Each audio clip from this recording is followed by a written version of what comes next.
अपने खाने के लिए। इनके बीच में एक स्तंभ, एक लिंग खड़ा कर दिया सफेद तेजों में, बहुत बहुत विस्तार, जिसकी और छोर भी इन दोनों को नहीं पाया। तो लंबा कथा ना बना के, तो आपने खूब पढ़ रखी है, हम अपने मतलब की सुनेंगे। तो उसी समय ये खुद भी वहां अपने पुत्र शिव के रूप में, सदाशिव रूप में आकर खड़ा हो गया। फिर इनको लग गया ज्ञान समझाने। देखिएगा, ये है ब्रह्मा विष्णु लड़े थे, इनके बीच में स्तंभ खड़ा कर दिया। संक्षिप्त शिवपुराण 24 पृष्ठ पे, गीता प्रेस गोरखपुर से प्रकाशित, सचित्र मोटा टाइप के। और ये विद्वेश्वर संहिता 25 पृष्ठ पे। यहां से थोड़ा सा हम लिंक लेंगे इसका। ब्रह्मा और विष्णु ने पूछा, प्रभु सृष्टि आदि 5 कृत्यों के लक्षण क्या हैं, यह हम दोनों को बताइए। भगवान शिव बोले, युकाल बोला, मेरे कृत्यों को समझना अत्यंत गहन है, तथापि मैं कृपा पूर्वक तुम्हें उनके विषय में बताता हूं। अब हम ज्यादा ना पढ़े, ये देखिएगा। अब 26 पे क्या लिखा है, पुत्रो, काल कहता ब्रह्मा और विष्णु को, पुत्रो तुम दोनों ने तपस्या करके प्रसन्न हुए मुझ परमेश्वर से सृष्टि और सतीथि नामक 2 कृत्य प्राप्त किए हैं, ये तुम दोनों को बहुत प्रिय है। इसी प्रकार मेरी विभूति स्वरूप रुद्र और महेश्वर ने, यू मैं नहीं है, ने 2 अन्य उत्तम कृत सहार और तिरोभाव मुझसे प्राप्त किए हैं। सिद्ध जो दास करना चाहा था, 2 पुत्र तो ये हो गए इसके, ब्रह्मा और विष्णु, जो वहां कति क्लियर हो गया, इनका जन्म हुआ दुर्गा से। अन्यों का 2 और है मेरे बेटे, रुद्र और महेश्वर, तो हो गए 4, और 5वां बोल रहा है। अब और थोड़ा सा क्लियर करते हैं। हाँ, यहां एक थोड़ा सा और रह गया, इससे और अच्छा क्लियर हो जाएगा। यू कौन, अब यहां 26 पर हम पढ़ ही रहे थे, यही देखिएगा। अब 26 पर हम पढ़ रहे थे, यही इसके विद्वेश्वर संहिता का, यहां पर हम पढ़ रहे थे नीचे, पुत्रो। यहां फिर इसका और थोड़ा सा लिंक है। ये क्या कहता है, मैंने पूर्व काल में अपने स्वरूपभूत मंत्र का उपदेश किया है, जो ओंकार के रूप में प्रसिद्ध है। वह मंगलकारी मंत्र है। सबसे पहले मेरे मुख से ओंकार ओम प्रकट हुआ, जो मेरे स्वरूप का बोधक करने वाला है। ओंकार वाचक है, मैं वाच्य हूं, यह मंत्र मेरा स्वरूप ही है। प्रतिदिन ओंकार का निरंतर स्मरण करने से मेरा ही, यानी काल का ही स्मरण सदा स्मरण होता है। मेरे उत्तरवर्ती मुख से अकार का, पश्चिम मुख से उकार का, दक्षिण मुख से मकार का, पूर्ववर्ती मुख से बिंदु का और मध्यवर्ती मुख से नाद का प्राकट्य हुआ है। इस प्रकार 5 अवयव से युक्त ओंकार का विस्तार हुआ है। इन सभी अवयवों से एकीभूत होकर यह प्रणव यानी एक ओम अक्षर हो गया। अपने आत्माओं इन सदग्रंथों का दूध सा काट दिया कति दास ने परमात्मा की कृपा से। अब ये सिद्ध हो गया कि ये जो ओम मंत्र है, ओम मंत्र है जिसका जो ब्रह्म का है, और ये उनको समझा रहा है, ये इनका पिता है ब्रह्मा विष्णु महेश का, ये सदाशिव है। इसको काल रूपी ब्रह्म भी सदग्रंथों में भी कहा है, परमेश्वर ने भी कहा है। अब श्रीमद् भगवत गीता अध्याय नंबर 8 के श्लोक नंबर 13 में भी गीता यही ज्ञान दे रहा है और कह रहा है मेरा एक ओम मंत्र है। ये देखिएगा, गीता अध्याय नंबर 8 का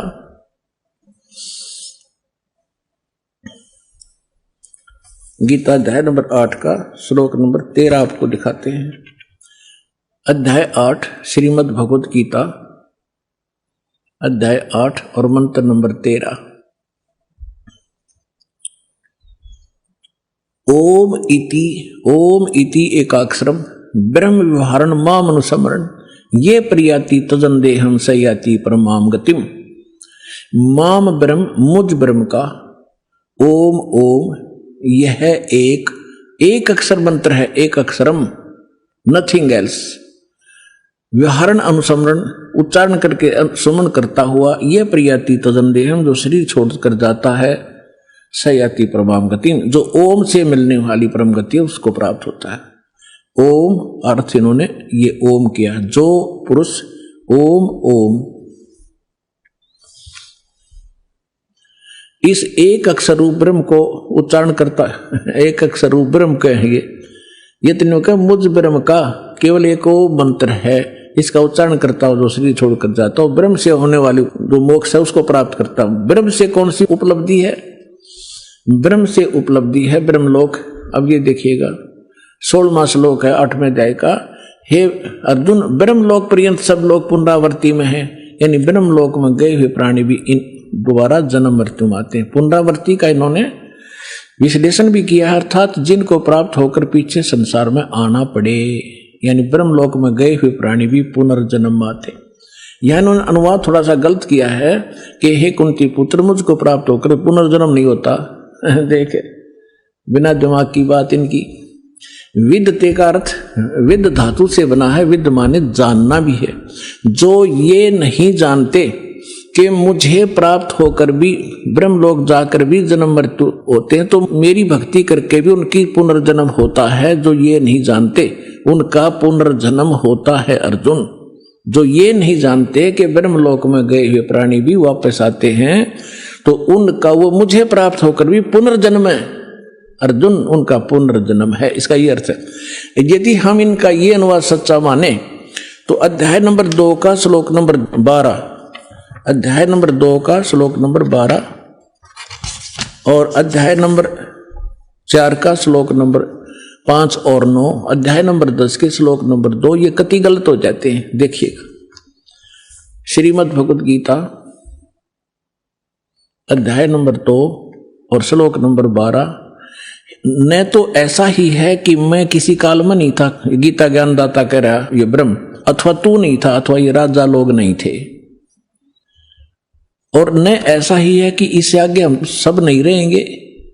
और इसके साथ ही देखना है इसी दूसरे अध्याय का 17वें श्लोक में स्पष्ट कर दिया है कि अविनाशी तो उसको जान जिससे, अविनाशी यानी नाश रही को अविनाशी को, अविनाशी तो उसको जान जिससे यह संपूर्ण जगत व्याप्त है, और इस अविनाशी का विनाश करने में कोई भी समर्थ नहीं है। यानी गीता ज्ञान दाता से कोई अन्य है जो वास्तव में अविनाशी है, जिसने सारे ब्रह्मांडों की रचना की है और वही रोके हुए। अध्याय नंबर 4 के श्लोक नंबर 5 और 9 में ये देखिएगा, ये है अध्याय नंबर 4 श्रीमद् भगवद गीता। इसका यहां 5वां मंत्र यहां से स्टार्ट है, लेकिन इसका अनुवाद यहां पर है। हे परंतम अर्जुन, मेरे और तेरे बहुत से जन्म हो चुके हैं। इति सिद्धम, गीता ज्ञानदाता भी जन्म मरता है, अविनाशी नहीं है ये। तेरे और मेरे बहुत से जन्म हो चुके हैं, उन सबको तू नहीं जानता, मैं जानता हूं।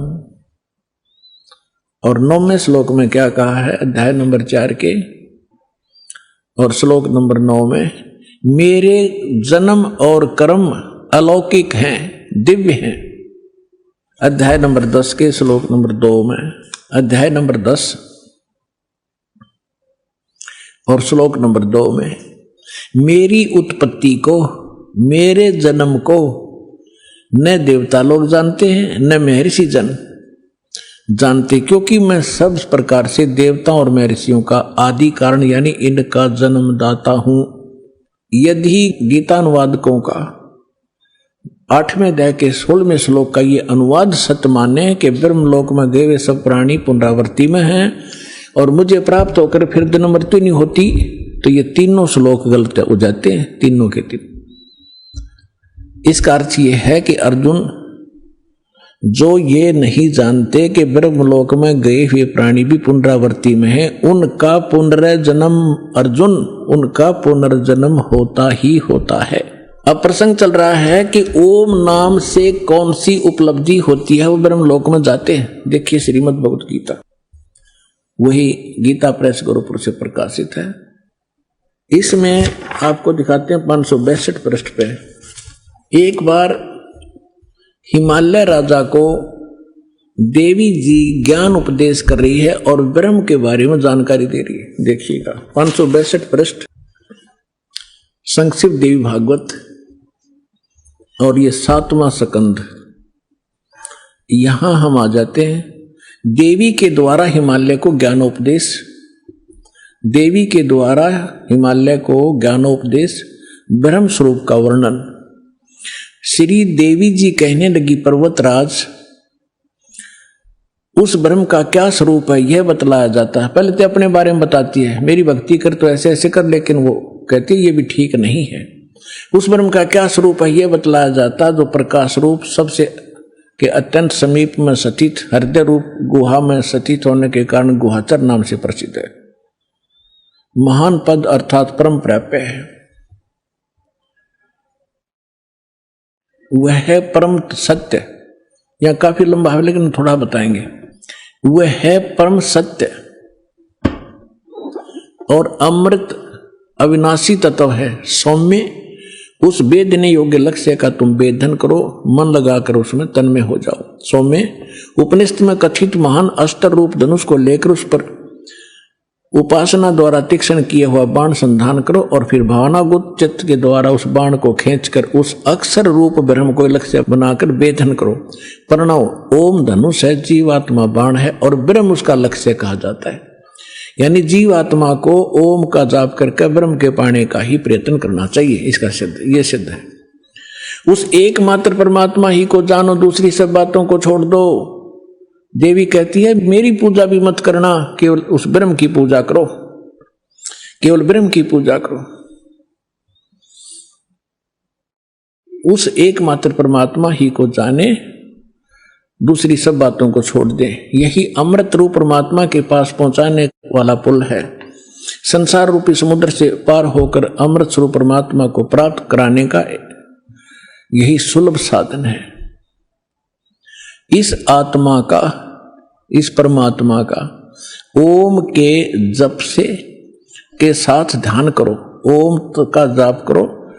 इससे अज्ञान में अंधकार से सर्वथा परे और संसार समुद्र से उस पार जो ब्रह्म है उसको पा जाओगे, तुम्हारा कल्याण हो। ओम नाम का जाप करो और ब्रह्म को प्राप्त हो जाओगे। वो ब्रह्म कहाँ रहता है? वह है, यह सबका आत्मा ब्रह्म, ब्रह्मलोक रूप दिव्य आकाश में स्थित है, ब्रह्मलोक में रहता है। यानी ब्रह्म का साधक, ब्रह्म का साधक ओम नाम का जाप करने वाला ब्रह्मलोक में जाता है। गीता अध्याय नंबर 8 के श्लोक नंबर 16 में क्लियर कर दिया है कि ब्रह्मलोक में गए हुए प्राणी भी पुनरावृत्ति में। और अब ये गीता ज्ञानदाता ब्रह्म है, ये क्या कहता है? अब गीता ज्ञानदाता कहता है कि अर्जुन, उस सच्चिदानंद घन ब्रह्म ने जो अपने मुख कमल से ज्ञान बोला वो वास्तविक ज्ञान है, वो तत्व ज्ञान है। उसमें विस्तार के साथ उस परम पिता के पाणी की जानकारी है। उसको तत्वदर्शी संतों से जाकर समझ, उनको दंडवत प्रणाम करने से, कपट छोड़कर प्रसन्न करने से वो तत्वदर्शी संत तुझे परमात्म तत्व का ज्ञान कराएंगे। चौथे अध्याय के 32 और 34 श्लोक में। 15वें अध्याय के 1 से लेकर 4 का सारांश है कि उल्टे लटके हुए संसार रूपी वृक्ष है, पीपल का वृक्ष समझो, ऊपर को जड़ नीचे को 3 गुण रूपी शाखा है। और जो संत इस उल्टे लटके हुए संसार रूपी वृक्ष की सभी टहनियों समेत बता देगा, सब विभाग बता देगा, वो तत्वदर्शी संत है, वह वेदवित है। परमेश्वर ने यह लीला स्वयं की हुई है, अपने मुखारविंद से बोली अमृतवाणी सच्चिदानंद घन ब्रह्म की वाणी। कबीर वाणी में लिखा है, अक्षर पुरुष एक पेड़ है, सरपुरुष वा की डार, निरंजन कहो सरपुरुष कहो, और तीनों देवा शाखा है, ये पात्र रूप संसार। 15वें अध्याय के 4 श्लोक में कहा कि जब तत्वदर्शी संत तुझे मिल जावे, उसके पश्चात परमेश्वर के उस परम पद की खोज करनी चाहिए, जहां जाने के बाद साधक फिर लौटकर कभी संसार में नहीं